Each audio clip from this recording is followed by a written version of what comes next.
Okay, hello there, everyone, and welcome to the Non-Fungible Rebels. Today, I'm going to talk to John Briggs, the owner of Food Fight Studios. We met. What was it? Like over a year ago, about a year and a half ago. I was a speaker at the San Diego's Crypto Business Conference, and John was in the audience. And that's exactly like what I love most about speaking in different conferences is because you get to meet loads of awesome people from the audience and I love later on introducing them to my audience. So this is what's exactly happening. We my speech resonated with John. It feels like we're really on the same page about the space, about our opinions about the space, and we look at the same direction, it feels like. So I feel like we're gonna have an interesting conversation. So welcome, John. How are you doing? Welcome. I love it. First off, I love your shirt. It's badass. No time for Thank fake you. people. It's probably like I didn't know that you had that shirt back then. You weren't wearing that on stage, No, but it wasn't. No. but it was fun. And actually, I think you had like a cold, so I was like kind of trying to avoid you at that San Diego crypto business I conference. coughed a lot. Yes, that's Yep. true. I But couldn't help myself. Yeah. what you said was so like resonated with me. I remember like my head just kept bobbing up and down, and I was in there like doing work as we were listening to it, and but it was so good that like I had to connect with you. So glad that we did. No fake people, no time for that. And also, you told me we're going live like 2 seconds before this. I love that too. So here we are. Let's I continue the thought you convo. knew, like I always do that live, but yeah, no. I think that's another way. I was talking about just before the going live. We were talking about the fact that I'm trying to intentionally filter out my audience and shape it the way I'd prefer it to be. And I think that's what's happening with my guests as well, because sometimes my guests would say, no, I don't want to show my face on camera, or I don't want to go live, and that for me is indication. I'm like, okay, this podcast is for rebels. If you really can't do that, probably yeah, I don't know, it's a big deal for me. So Yep. I'm happy you said yes. Yes, no, happy to um, do it. And I don't know if you can hear it or not, but there's either a woodpecker over there or there's someone banging over there. But if you can't hear it, we'll just roll with it. If not, this is what live is, so we'll just do it oh, you mean from my side? from my side, not from your side. Oh no, I can't hear Okay, anything good. from your side. All right. So very good. All right, let's Okay, go. cool. So yeah, John, let's start by you explaining what you're doing in the field, because I've seen, like, we had lots of conversations after that. You didn't catch any cold from me, so Nope. we kept communicating afterwards. Mhm. So we're good. And okay, this is what it is. Living in a big city, the sirens. Anyway, yeah. So we had lots of conversations, and I am I know what you're doing, and I know that you're doing tons of awesome stuff in the space. So for the audience, just let us know what you do in Web3. Yeah, like, well, look, in Web3, I started like 6 or 7 years ago, just doing creating a kind of like an explainer video, but it was more of an animated story about what Bitcoin was. At that point, most people didn't understand it, so true to animation, they just send over to the animation studio and say, hey, kind of explain this complicated subject. So we produced a almost embarrassing, but proud of animation that explained just the basics of Bitcoin. That was kind of my introduction to it. Of course, when you're doing that, you kind of start to open the books and read it and understand it so that you can explain it correctly. So that's kind of how I jumped into it. So had a feel for crypto and all that stuff. Definitely drank the Kool-Aid and believed in the theory of all of this stuff, and was very intrigued with it. And so when NFTs kind of came along, I paid attention. I'd already understood crypto a little bit, so it wasn't crazy for me to jump in. But it took me a full year of listening to like Lindsay Lohan peddle, crap NFTs on Clubhouse to understand kind of what these things were, what people were using them for, and actually what they could be.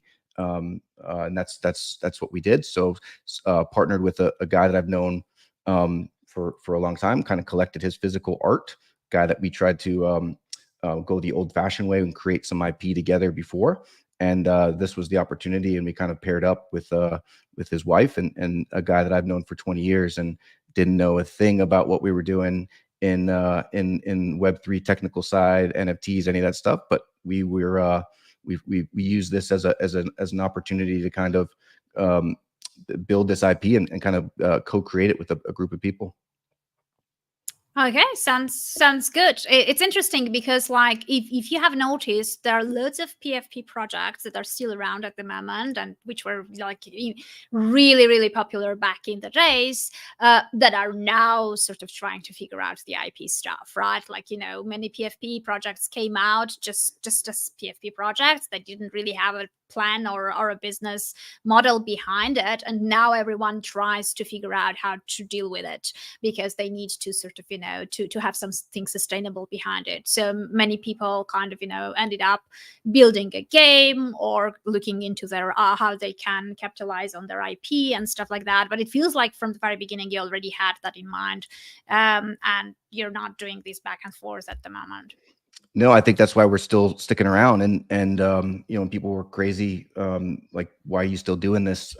Back when the quote unquote bear market came, and we just kept going because we weren't really in it for the shiny PFPs or this was just a component of the overall business that we were looking to create, and the technology, really not even the technology. But it allowed us to really think of things in unique ways and experience things in new ways that took what we were doing to a different level, and it's sustained us to where we are now. I think like 22 months in or something along those lines. So jumped in right at the height of stuff, and still kind of stuck around, but happy to do it. Yeah, I think it's really nice to approach it that way. I mean, I was at Zebu Live conference a couple of days ago here in London, and there were tons of people, and most of the conversations were about, yeah, I mean, it's not very fortunate that we're in this bear market, but looking around, we ended up with the people who actually care that are still here. So it's so much easier to find the right people and to communicate with them, because most of the noise and most of the people who came just for the money are probably not around anymore. So I think that's kind of the silver lining of being in a deep crypto winter, I guess. One of the things we spent a lot of time and energy making sure that we were not included in batching up with some of the people that you could kind of see. It was greasy a little bit in terms of seeing NFT projects or really just crypto in general do some of the things that they did, but like we were kind of in the same playground a little bit. So we spent a lot of time and energy to make sure that we separated ourselves and we weren't that. So we did a lot of delivering, probably over delivering, just out of like, I don't want to be in the same kind of conversation or breath as some of the things that we were seeing out there.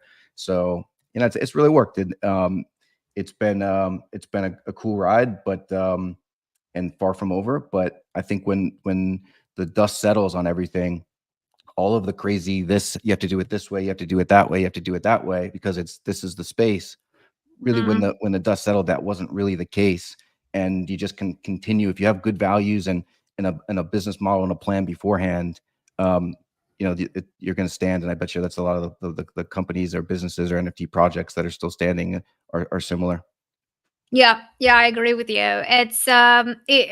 It's interesting, like, since you've been from the very beginning, and I mean, now particularly we're talking about the NFTs, so probably I'll just continue with that. How much have things changed since then? Like, obviously during the hype periods, there was lots of noise, lots of messages, the Wagmi vibe, many happy people, many people who made a lot of money and all that stuff. Now the picture is completely different. But in terms of like, how it impacted the way you're approaching projects and, the way like your everyday kind of building phase, what are the biggest differences and challenges or maybe benefits of things cooling down a little bit? Well, I think for the first 3 months, I took years off of my life because there was just so many different terms to learn or things to learn, Yeah. and all that stuff. And it was just getting caught up. So, I mean, a major change is we realized that you don't have to do things the way that, the the OGs are saying that you have to do it. Yeah. And there are ways that that you can do things. So one of the big thing is, we had a very high cost development, like Web3 development, like Web3 website, Web3 smart contracts, and things like that. But there's now tools out there that are no code that, like, we can do. So I think we spend a lot of time understanding, like, okay, what is everybody telling us? We took a bunch of information in, and like, okay, now let's deconstruct that, and what is true and what is not, and what can we do. So because we kind of came in from the outside with a fresh perspective, even though this was very new, we were able to do things like fun interactive components of our NFT stuff that most people would say, you shouldn't be doing that, or you can't do that, you have to hire this code developer and all that stuff. I think we've gotten all over rid of all those things. And I think when people say, the onboarding for Web3 is 100%, it's very difficult, but Yeah. but look, it onboarded us as a component to our business, and now we can make smart contracts. So there are things that have really made things easier, like no code, things like Nifty Kit. Not a sponsor of any of that stuff. Maybe they should sponsor your podcast for this. But those are things that we before, you're taking thousands of dollars and months into condensing it into something that we could knock out in a couple hours, and that really accelerates the path and the things that we could do in this world was a major thing. Yeah, got it. I want to talk about something that I'm truly passionate about, and usually it's like the main topic that I cover when I'm going to speaking at conferences, or kind of, I am a guest at podcasts. So let's dive into communities, right? I feel like many PFP projects kind of failed in this market because they built a community of speculators and flippers versus community that they attracted because of what they stand for or what they're building, right? So their communities came in for the money and left because there was no longer an opportunity to make money. So in your case, like, how did you approach your community building, and who are the people around you in your community, and how did you attract them? Yeah, no, look, and I would love not to take credit for any of this stuff because I didn't do it, but there's 4 partners for us that did this, and they're a husband and wife team that really ran the community, and while we were out there trying to learn, smart contracts and lingo in the NFT world, they were kind of holding down the fort. But it was like all of us are genuine, and we genuinely care about people, about our reputations. So even if I wasn't physically in the Discord with them, they were genuine. So what happened was, when you have natural people that kind of get together, a lot of people left. A lot of people were trying to speculate and make a quick buck. But the ones that kind of stuck around, they're doing the same stuff. They're doing game nights. They're doing they're doing artist showcases and playing poker together and doing all these cool things. So they just became friends with everybody in that world, and just kind of built the community the right way, not as a a Russell Brunson funnel tactic to get people in to do what you want with them. That's not what we're any of us are about. And Frank and Crystal Anatra, who are husband and wife team of the Battle Bunnies, they are the ones that really handled that community. You should have Krista on to answer that. But one thing that's we all agree on, and she says all the time, is she treats people how she wants to treat people, and or be treated. And that sounded bad, but she treats people how she wants to be treated, and we do games and fun things of like stuff that she wants to do, and it's really attracted the similar type of people, and it's been really strong. It's been really cool to see. Yeah, I think that's very important because yes, it's easier to attract people when you tell the narrative of you're going to make money fast, and it's very attractive, and the community will grow much faster and easier that way. But I'm not so sure about the quality of the people, first of all, but also the quality of the engagement and the relationships with the project, but also between themselves, right? So I feel like when there is something beyond money, that is when people stick around much longer. When it's about a like-minded people gathering around a certain interest or a certain purpose. When it's mission-driven, when it's about something else than money. Money usually, when that stuff has been nailed down, money usually is there after effect, and it does come eventually. Not so quick. It's not like overnight success. It's not as many zeros as we would wish, but it always happens. Like, when this part has been taken care of and taken care of well, then the money is just a matter of time. That's kind of what I've seen and what I believe in. So yeah. 100%. I mean, build the right way and build the strong core, and then the money takes care of itself. And I think all four of us really believe that, and that's why we kind of align like in the way that we do with this. Because one good thing about it, there's not a lot of money here in NFTs these days, which is good in a lot of ways, because it's really taken off the people that are chasing a soccer ball around like little kids to what's the next big thing. Like a lot of those people have gone out. Those aren't the people that hang out. You couldn't wear that shirt, or you could, and you probably did, but it'd be hard to wear that shirt, a year ago or something. No time for fake people, because that's all that was around, or a good majority was around, and things that we were seeing. Yeah, I think the interesting thing about fake people, especially in social media, when you're not even talking to people, in most cases it's kind of cartoon avatars that they're hiding behind, right? So you don't even know like what kind of people they are there. But I feel like now what we've achieved is yet another level. So I call this fake authenticity. It's when people realize that authentic and genuine is what actually attracts and what people really value. So they come up with this fake authentic image of themselves by sharing vulnerable stories that never happened to them, or kind of pretending to be really caring and kind, but but it's not backed up by actions and stuff like that. So I do believe that we still have tons of fake people around. They just disguise themselves behind that fake authenticity facade, and maybe many people don't see through it, but believe me, like as soon as the situation comes when they have to prove who they are, then the masks will be off, right? So and it's not just the Web3 thing. Like I've seen this happen in online marketing space like many years ago. It's probably just human nature. The reason for this and I didn't think that this t-shirt would be like the spotlight of our conversation at any point, but the reason I'm kind of following kind of the message is because what I've realized is it's so easy to get distracted by social media, to get sucked in to drama, to fake conversations, to following fake influencers and all that stuff, and sidetrack from what's important, that I realized that it's a valuable time that you can't get back, right? If you end up like being a victim of a scammer and lose some ETH, eventually with the time you can make more ETH and kind of bring it back in some sense. But if you lose like 1 hour of your time, you can't bring back that 1 hour. So to me, I'm like, I'm becoming more protective about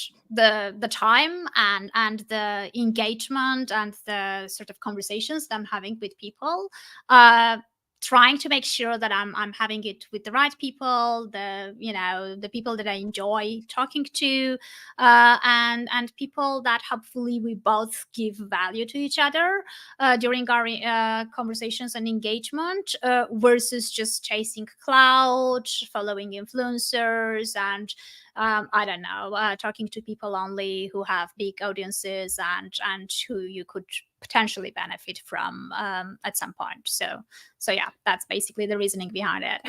Well, I think you hit the nail on the head. First, it's called a sociopath, right? The people that are pretending to be authentic just because it's a marketing strategy, which I hate that stuff, right? Authenticity shouldn't be a marketing strategy. It just should be who you are, and it comes off that way, right? So look, the one of the things that in our business, again, we weren't just building this IP in the Battle Bunnies, we were creating for other influencers. So had a very backstage understanding of that industry. And for me, look, the personal development industry was awesome. That like I was the kind of kid with no money back in the day that would sit in Barnes and Noble because they let you read there for free. So these are things that's how I learned about money. Back in the day. And life in general. So like it's been very great to me. But unfortunately, just like anybody came into the NFTs or the ICOs and stuff, and with great intentions, and then you have these big bad wolves that kind of come in here.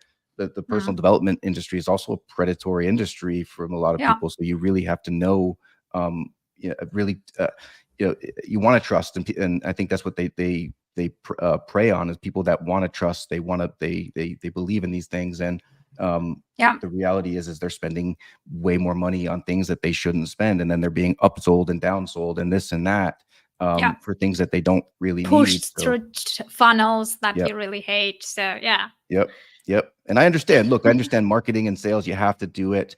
Everybody does it, and it's really a fine line.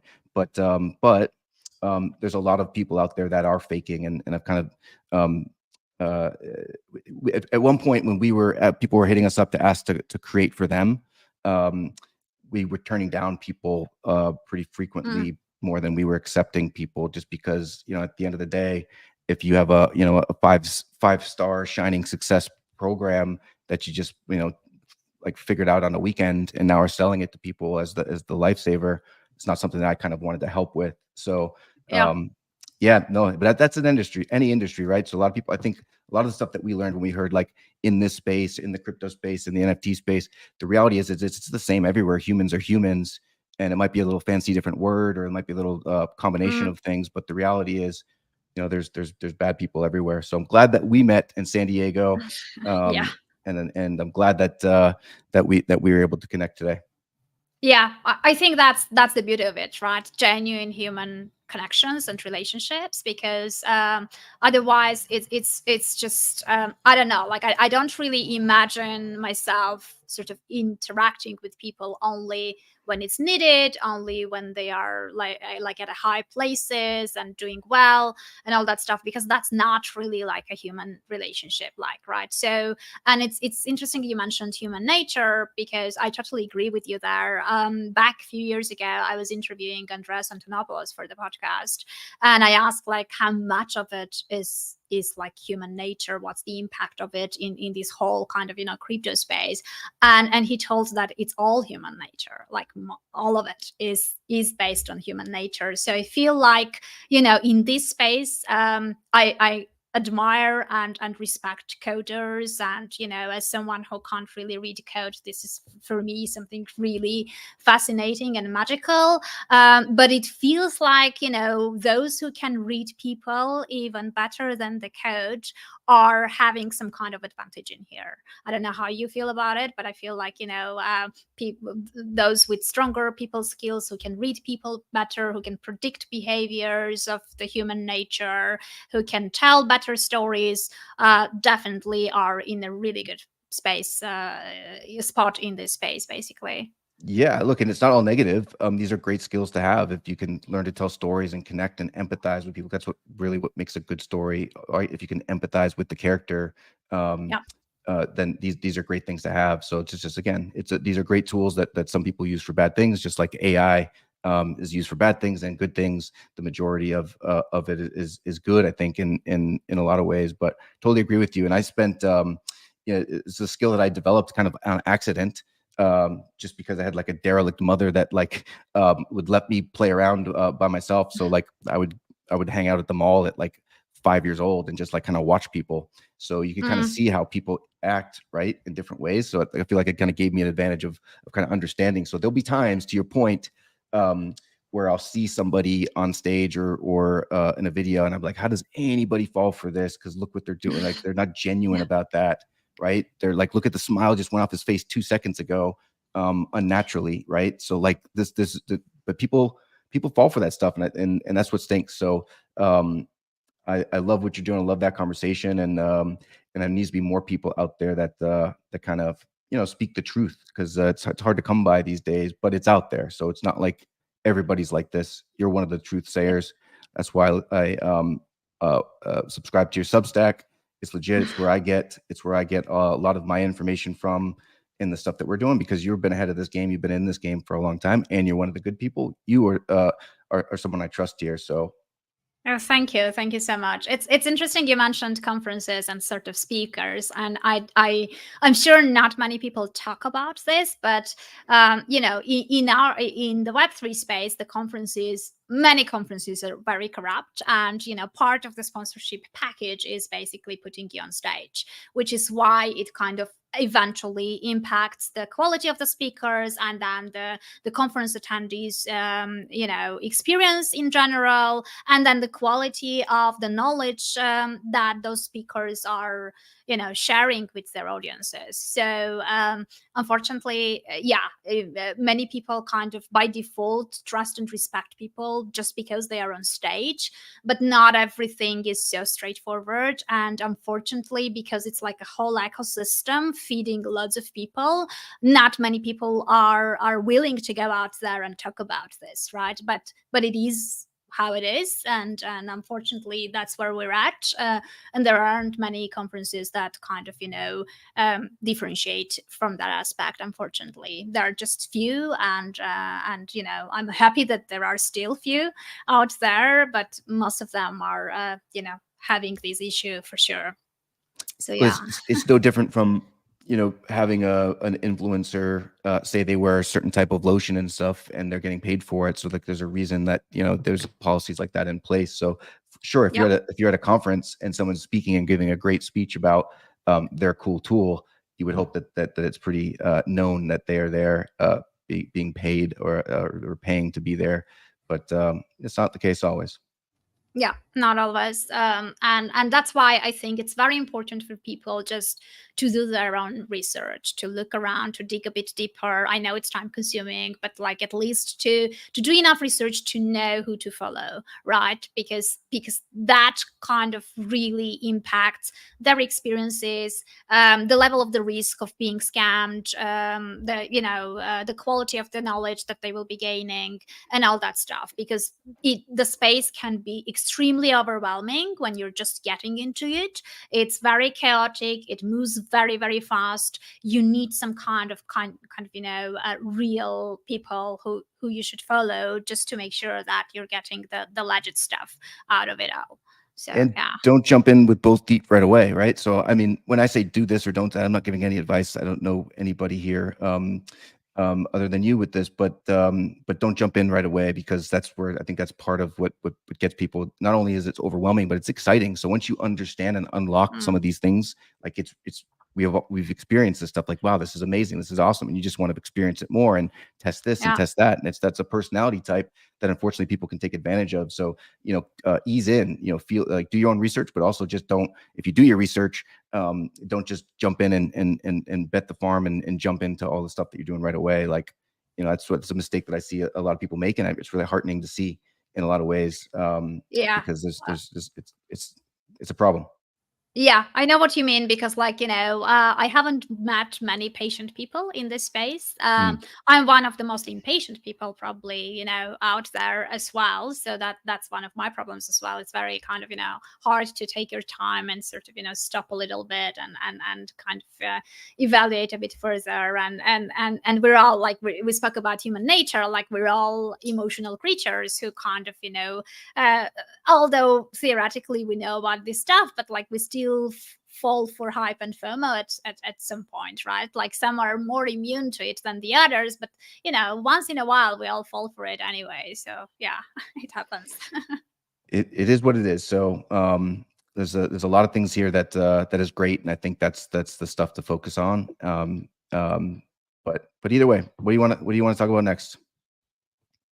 Okay, so I know that storytelling is a big element in Yeah. your project, and as a fiction author myself, I'm like a very big advocate for storytelling, and I think like storytelling in marketing is very powerful as Hmm. well, not just in just writing fiction, and also sort of it ties in with the communities as well. So like storytelling and communities are two things I'm very passionate about. So I know that you're kind of you have tied in both somehow.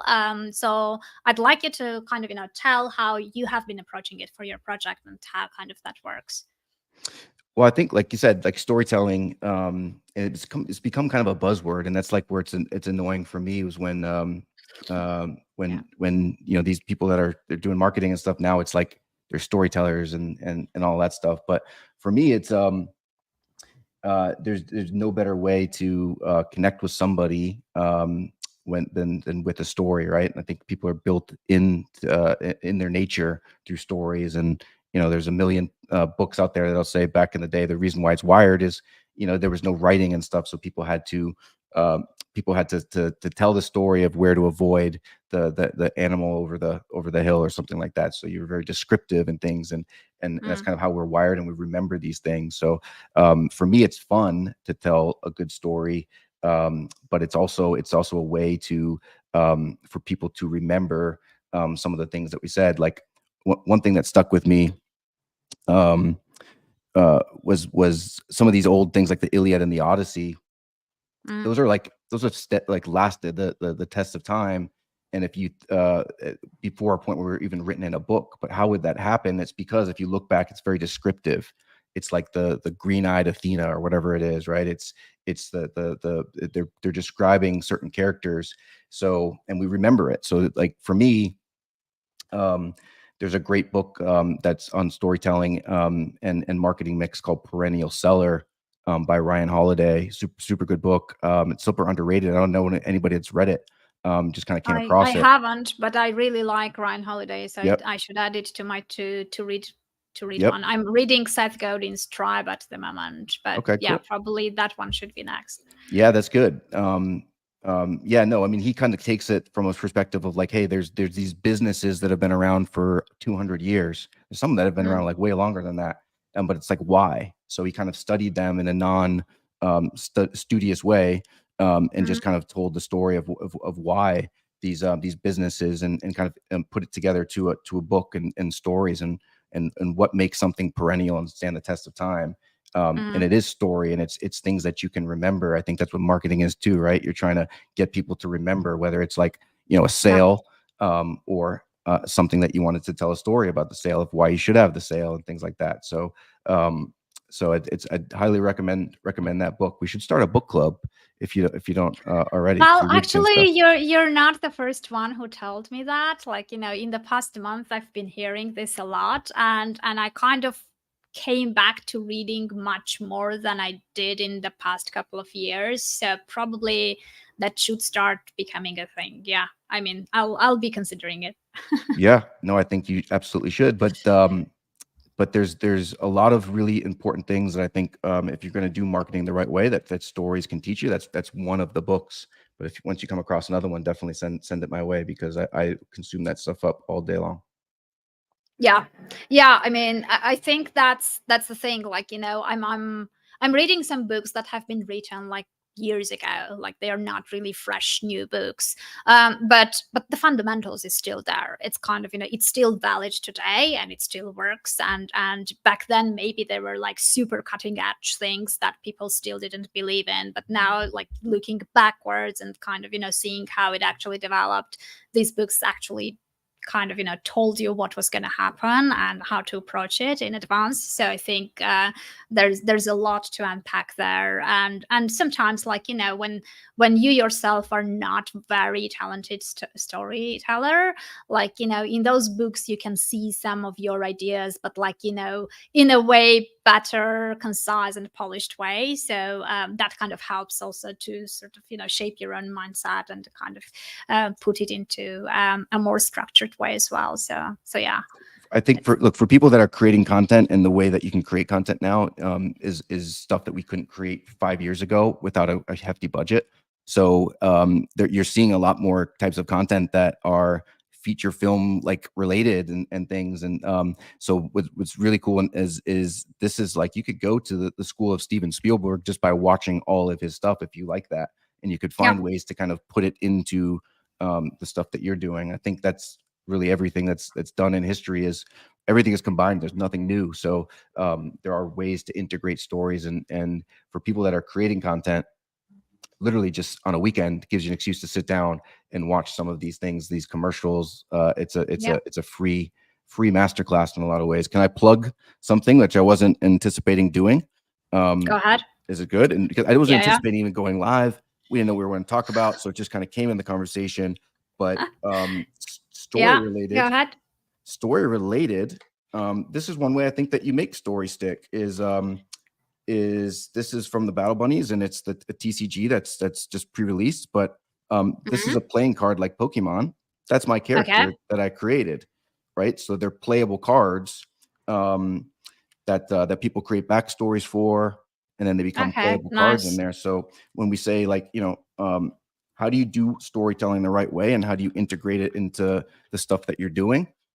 You make people part of the story, and that's and it's more fun that way, especially if you're cultivating the right type of people that love this same type of things, but they're all like-minded in similar values. So that's literally it's what's allowed us to create a story, and then off of that story build a trading card game. Which the coolest part is none of the founders of the project did. These were fans of the book that loved TCG games and then made their own game. Super cool. Right? That's super cool. Super cool. So yeah, I think sort of, that's the next level of community engagement and post storytelling, right? Like co-creation, like creating something together, because that's when they feel ownership and belonging and feel like they're participating, their opinion matters, they are part of the process as well. So they become essentially the co-authors of that story,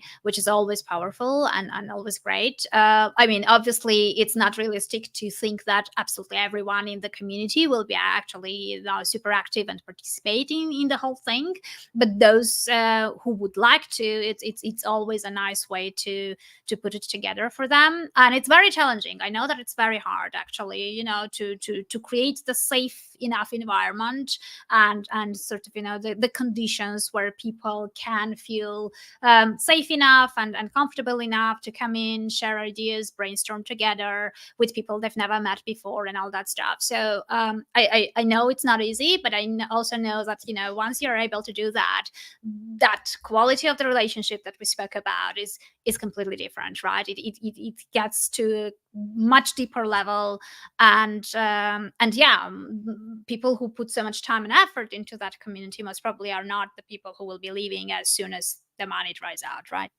That's it. Look, and it's not for everybody. Like, most people are TCG players, but when it's most people aren't going to read a book. They don't read a Twitter post these days, right? But some will, and you give them multiple experiences with it and make them part of it. And it's not like they just feel like they're part of it, because they are part of it, and it's ways to connect in different ways. So most of the characters in the book are co-created. Their names of Discord names, even their lands that were contests that were held. So it's been a very really fun, rewarding experience. But they don't feel like they're part of it because they are part of it, and they've become stars in this lore. So, like, there's a character, Miss Firefly, in this book, and that's her Discord name, and she is like a hero. She's a star in this book, and she's not someone that just jumped in and said, I'm going to start writing and do this stuff. This is something she popped in, and over time, developed the relationships with people to the point where she's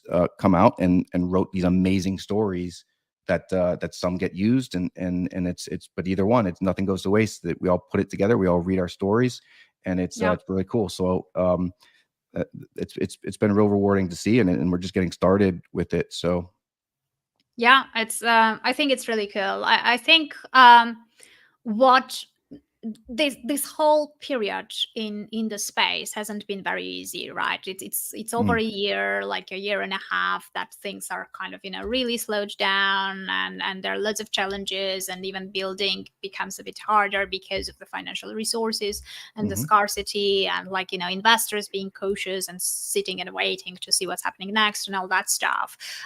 So it's not an easy period, but at the same time, it feels like this is when the noise goes out, and the hype goes out, and you're not under the spotlight with so much attention, so you have less pressure from that perspective.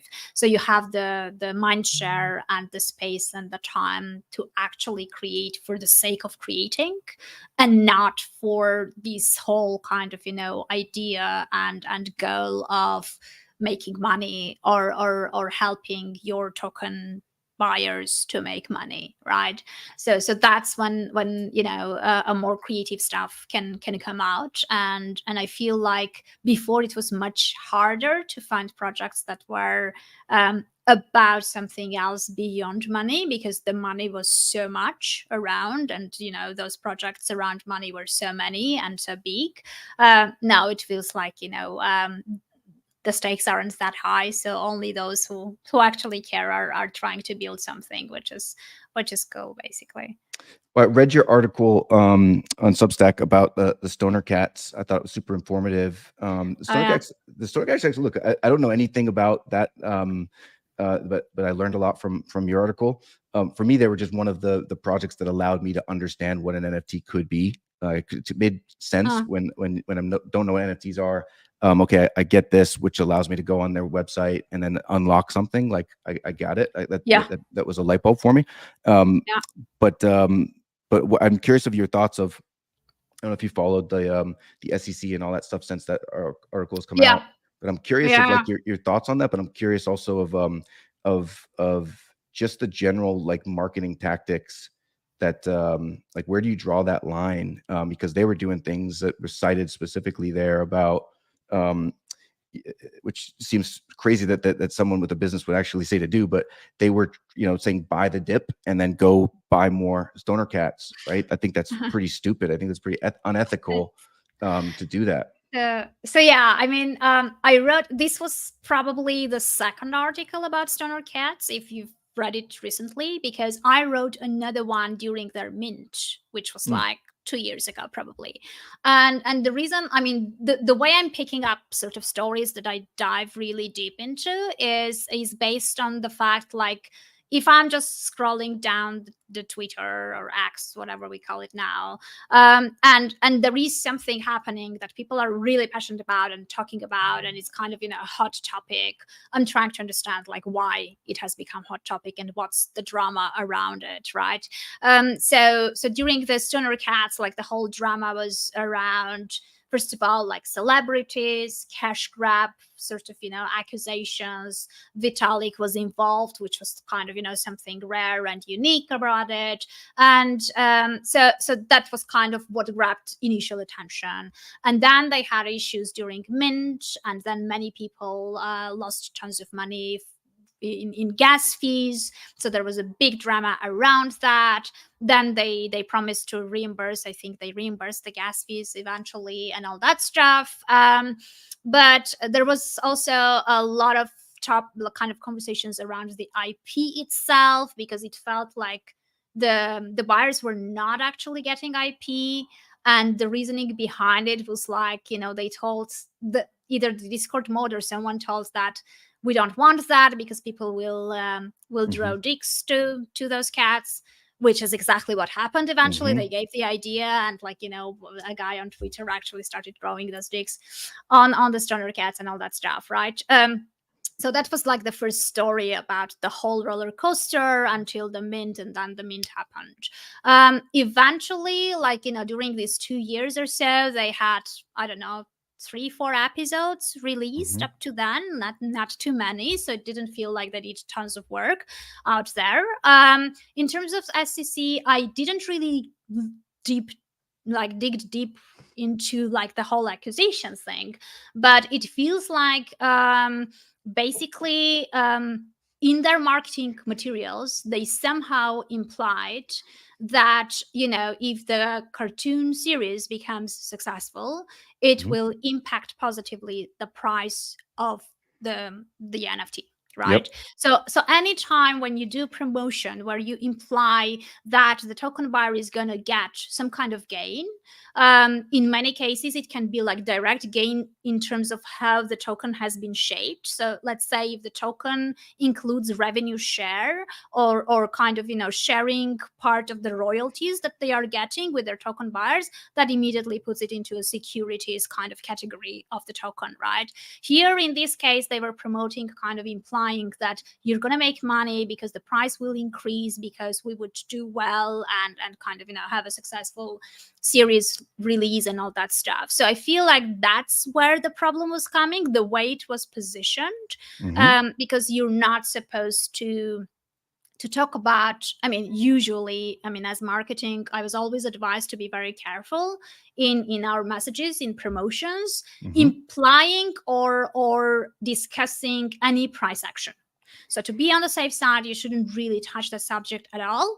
And it not only implies, as far as I know, the public channels like social media, etc., it also includes mods conversations in Discord channels, in Telegram channels, and all that stuff. So even if it's just a closed communication just with your token buyer specifically, even that, although it's not public, you still have to be very cautious in terms of what you can cover and how you should phrase things. So if I'm not mistaken, again, I'm not a lawyer and I haven't looked too deep into that, but as far as I know, it was exactly kind of the way they promoted it, and that implication that they were basically in different words, but they were saying, if you buy this in the future, you're going to make money, basically, Yep. which is more or less what most of the NFT collections were saying, which means that I don't think Stoner Cats is the last one to be in that situation. No, they And haven't been, and they won't be. probably, yeah, so Yep. probably people will end up with wallets, which would be like graveyards with NFTs that can't be really traded much. Because once that kind of decision happens, then they get delisted from marketplaces. So Yeah. I don't know. Well, It's it looks like they got like a slap on the wrist on some levels. I think they had to like pay a fine, obviously, but they still made profit. yeah, I think they made what, 9 million according to the article, something along those lines, or 6 million, something like that. But they had to pay yeah, a small fine. They had to destroy the NFTs in their possession, and then they had to take away secondary sales. And when I read that, I was like, let me unpack that a little bit. It makes totally sense if you're telling people to the ETH is down, go buy more Stoner Cats, and you have secondary sales. Look, again, yeah, I'm not saying anything bad about them. I actually owned a Stoner Cat, and they were huge. And I still talk about how they were huge in my understanding of NFTs. But beyond watching a couple episodes, I never really paid attention into after that. But yeah. I think you're hitting the nail on the head. Like, they're definitely not the last. So I think I'm definitely excited that um, in a good way and a bad way, that the people will get more guidance out there. But what I took from that was, obviously it's just common sense. You avoid speculation in your marketing, and in a big part of That's people getting into is marketing issues. I think that's the whole thing, right? Like, I've been in marketing since the ICO times, and it's not like, yeah, in the very beginning there was no regulation, but later on the regulation came in, there were different laws and guidelines and all that stuff. I feel like the issue was not that there were no laws.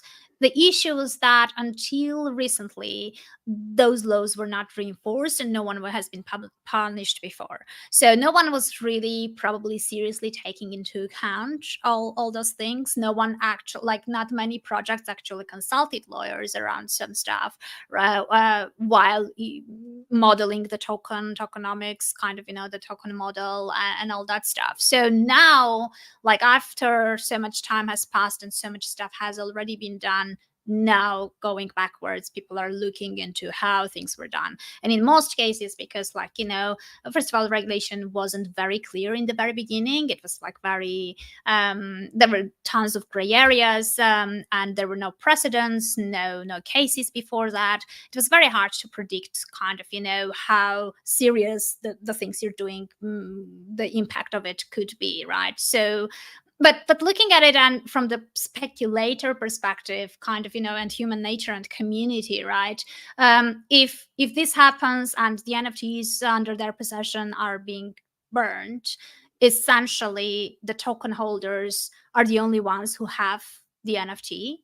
And if it's a really sort of, very passionate community, and in their mind those tokens actually have value, and I'm not talking about, Stoner Cats, but Mhm. in general, if it's like a delisted project, whatever, I mean, no one can take those tokens away from them. They can still find ways to maybe interact, and maybe in the secondary, just that thing may even increase the price. Who knows, right? It's very interesting to sort of look at how decentralized sort of setup works, and how people find their ways around the centralized marketplaces, right? So I don't know, like, but it's very interesting how I feel like each community will be reacting differently in very similar situations. So we'll see how it goes. Like, it's. I mean, I always bring the Funks Yep. community as an example, because they were delisted. The founder and the whole team left the community by themselves, and they got together and they built their own marketplace to trade the Funks, and the community is still very strong. It's still kind of around, and yeah, I mean, it totally proves their values, what they stand for, and the fact that they are still united and still around. So it's always kind of going to be interesting to see when things happen, how communities actually react and behave after that. So Yeah, no, but I think we talked about it earlier about from a business, and you don't do things from like a money motivation to start. Like things kind of generally yeah, take care of themselves. So like, if the same thing with if you have an NFT project or a business or something like that, same type of deal. So like money shouldn't be the first motivator for anybody, for the business or the person jumping in. And if it yeah. is, then it's probably, some people get lucky, a lot of people, I guess, but for me, that's not the first two criteria for anything that I start or be a part of. That's the thing. That's the, you said lucky, and in most cases, it is pure luck. But Mhm. the interesting thing is, like, when you're looking at all these Twitter influencers, like in many cases, when they make tons of money, they're not Mhm. lucky, they're super smart. But Mhm. then when they lose money, it's not them being dumb, but it's the market, right? It's always kind of this narrative of positioning and twisting things in under the different angles that kind of, um, make them look better, I guess. I don't know, but like, But very few people actually admit the fact that it's not them being smart traders, but it's just pure luck. Well, that would be not even disingenuous to the audience. The audience, if they admit that, would be disingenuous to themselves, because most people don't believe that. That's their reality. Like if people make money, that's human nature. That they believe that a lot of the times that they did it. And in some cases that is, but like even real talk, when we did that Bitcoin animation to explain it, Bitcoin was super low, so just jumped in that, and when it went up, like here, I know exactly what I'm doing, right? But the reality is, you literally got lucky, and then it went down, and you're like, oh man, what are you gonna do? But I still believe in it, and then it goes up, and it's like, you go through those roller coaster of It's emotions, but that's human nature, and if you take the walls of people's reality, um, that's when they go crazy. mm, So they yeah. can't let themselves believe that. Yeah, that's true. But then again, like, the whole reality check thing is something that I periodically need to have, Hmm. and people who follow me will know. And it's funny because I don't really want to add toxicity to the space, but somehow when I get really passionate and very pissed, and I sometimes would just go and live stream like a short rant sessions of mine about certain topic, those perform the best, unfortunately, because it feels like the negative emotions are kind of spreading faster somehow. I don't know, but yeah, I feel like, there are loads of topics that I can rant about, because it's kind of, the space, we've been around for so long, and everyone claims that we're still early. I kind of don't buy that so much, because yes, we are still early, but it's been like 10 plus years anyway. So it's not like, we're too early. But still, there are loads of things that we keep doing again and again, the same mistakes, the same bad players, the same situations that happen as deja vus again and again and again, and sometimes it's time to sort of stop and try to reevaluate and see, okay, now what do we need to do differently in order to just break that cycle. So yeah, I mean, I guess we can wrap up with that topic. Like, obviously renting works to some extent, but if we just, all of us just talk about stuff we're not unhappy about and not really look for solutions and try to contribute somehow in our own small capacity, then we are sure that nothing is going to change. So how do we change this? Well, I think again, everything in this whole conversation, I feel like we've talked about is human emotions. The reason that your rants do well is that's the same reason like the nightly news does well, and they lead with like bad things, right? Because that's what Yeah. just what gets people's attention, and everybody's looking for attention. So you could tweet about the cool shop that you got your T-shirt in, but are people really gonna watch that or remember that or what? Some will, and those are the people that you'll connect with the most. But for the majority, and that's where people that do have aspirations to grow an audience or be big, like they sell there's a little bit of their soul at some point.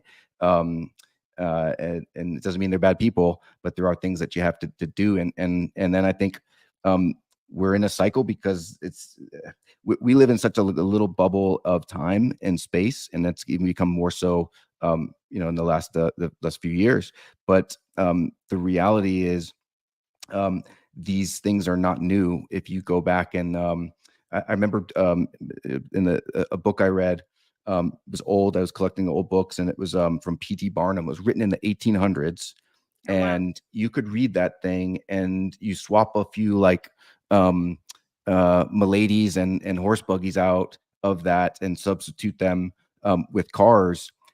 This thing could be written by Tony Robbins. It's the same friggin' thing, right? It says basically like get up, work hard, have a positive attitude, save your money. Like these are the same things. So everything gets regurgitated, and it becomes a cycle because there's new people that come in. There's younger people Yeah. with these same emotions that's happening, and maybe they're happening in a different place. Maybe it's happening in like a Roblox community as these kids are aging up. But the reality, all of this stuff is happened in the 1800s, just in different forms, in my view. Okay. Yeah, makes sense. So basically, yeah, I guess looking back, we can get lots of insights. Like even in this space, when someone is coming, I think looking back and seeing how things developed from the ICO times, because I feel like it's the repetition of the same cycle. Like the packaging is slightly different. Like the story has a different flavors to it, but like the ICO hype cycle and then the DeFi summer and the NFT hype cycle, they are all following the same blueprint and the same sort of things developed the same way and ended the same way as well as a result. So just going over that would make you immune enough, like not to get shocked and super surprised about how things develop or how things happen in this space, because it's kind of, yeah, we've seen it before. There's nothing extraordinary new about it. Like everything, like FTX, yes, maybe we haven't seen it to such an extent, because with each hype cycle the amount of the money is different and it scales up and up at each time. Maybe the scale has been different, but we've seen those exchanges go bust, right? It's not like the first time that this is happening. Like we had scammers, they were different, they are not around now. We have new ones come in, but the mechanism of scamming, the kind of the way they behaved, the whole influencer vibe was very similar as well, right? So it's just about looking back and kind of predicting the future, because yeah, I mean the history rhymes, right? So yeah, I think that would be a good thing, and everything is available, it's out there, it's public. All you have to do is Google it and spend a bit of time just going over it. That's all. There's the inside joke of the the Nigerian prince or whatever, that's the scam of people, right? Yeah. But you see the news now, and somebody is calling with a voice of the kid to his grandma or something, and it's his voice that's cloned on AI that says he needs money for that stuff. Like, it's the same scam, just packaged up in a different way. So if you And it's understand that, getting trickier, right? yeah, It's it's getting getting trickier. trickier now. Yeah. It's getting trickier for sure. So, but if you understand that, and I think take time to understand human emotions and why humans act that way, because you find a lot about yourself as well. But you'll see why things people do the way things they do. You'll see why Yeah. people do upsells and downsells and everything in between for their marketing, is because it works. So hopefully that people the bad actors, or some of them, have gone out. Hopefully that people have made some real genuine connections, found some real genuine communities, worked on some really badass things, Yeah. so that when those people come back, there's no time for that stuff, and just understanding not to chase the shiny object. That's my hope of what happens when this thing does come, because it will, and it won't be called NFTs or Web3. I don't even know what it's going to be packaged up as, but there will be some use case that will come up, and it's nothing new. Whether there's Tom Brady with FTX, or Linda Hamilton or Linda Evans with Palm Olive, like, it's the same type of playbook, and celebrities sell things. Unfortunately, people lie, unfortunately, and they prey on the people that were going to make this thing great in the first place, but I think hopefully still can. Yeah, no, I think it's we covered loads of sort of negative stuff in our conversation, but obviously, I would like to highlight that me and my podcast guests are still around. There is a reason behind it. We still believe in the future, and we still believe that there is lots of magic and beauty in this space, and there are tons of really nice people around, and really good people who do build interesting and useful things.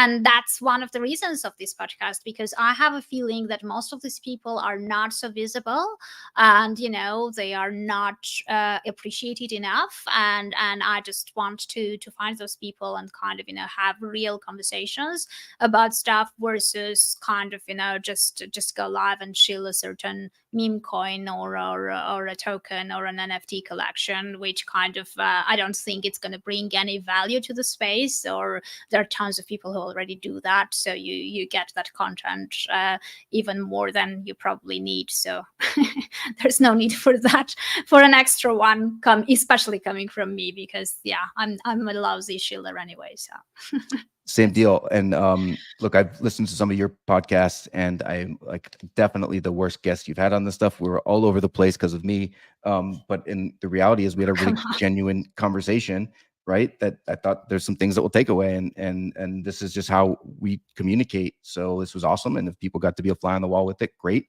If not, I genuinely enjoyed it, and hopefully we'll do it again. So did I. Thank you very much. Thanks for everyone who was watching. Obviously, as always, I'll just publish this as an audio podcast on all the platforms as well. So we'll see you next time in a week or so. So next week we'll have another episode. I'll announce the guest later on. So take care, everyone. Thanks a lot, John. And we'll stick around and speak a bit more. But bye, everyone. Thanks for watching.